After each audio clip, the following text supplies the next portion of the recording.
One-on-one interview, we tackle an important topic that is a growing concern, alcohol poisoning. We're seeing more cases in Chico, but not for the reason you may think. Emergency room doctor, Dr. Michael Fraters from Enloe Medical Center joins us today. Thank you so much for joining us, Dr. Fraters. How frequently do we see alcohol poisonings at Enloe? I think if you go by the definition of what alcohol poisoning is, obviously we don't see a lot of deaths directly from drinking themselves, but more it's the effects of drinking, such as car crashes, people being assaulted, etc.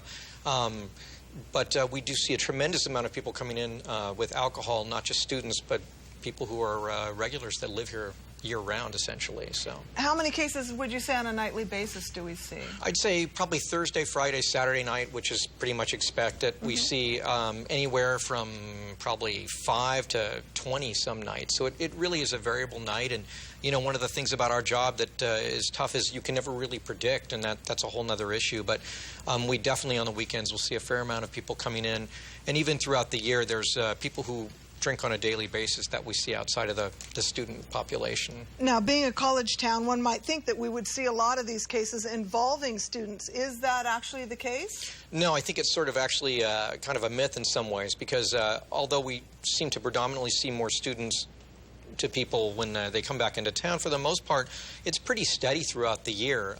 Again, we have several people who have a lot of problems, a lot of alcoholics, and I think that's the same with every city, but we just see them mixed in with the students, but it's really a sort of a pretty even mix of people. So, what's being done to reduce the number of cases that we've seen?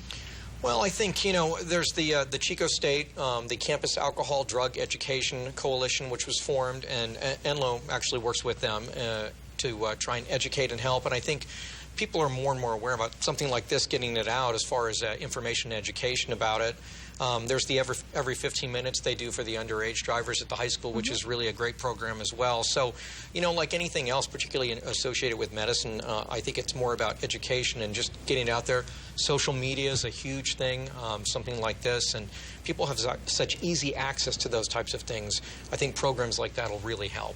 And you've been with Enloe since 1972, or ER doctor? No. ER doctor. I'm well preserved. No, I moved here in 1972. Okay. I've been an ER doctor for 7 years since I got out of residency, and I've been with Enloe probably for the past 4. Okay. But I grew up in Chico and lived here all my life, with the exception of when I went away to medical school and residency. Okay. Yeah. All right. And let's get this last bit of information out, because it's important. What can people do to help someone who they think may be suffering from alcohol poisoning? I think the important thing is, if you're with somebody you're suspecting they have alcohol poisoning and you're drunk, you're probably not the best person to make that decision. So I think it's always okay to ask for help, number one. Number two, obviously, if someone's in some sort of distress, whether they're not breathing or having a seizure or something that clearly is severe, they need to call 911, and that's okay. We don't get upset about people for things like that. Don't try and handle it yourself, so to speak. And I think there's a lot of fear as far as people calling and when they're going to be arrested or to be in trouble.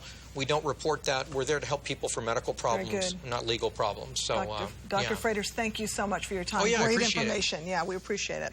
All right, coming up next, a jury is expected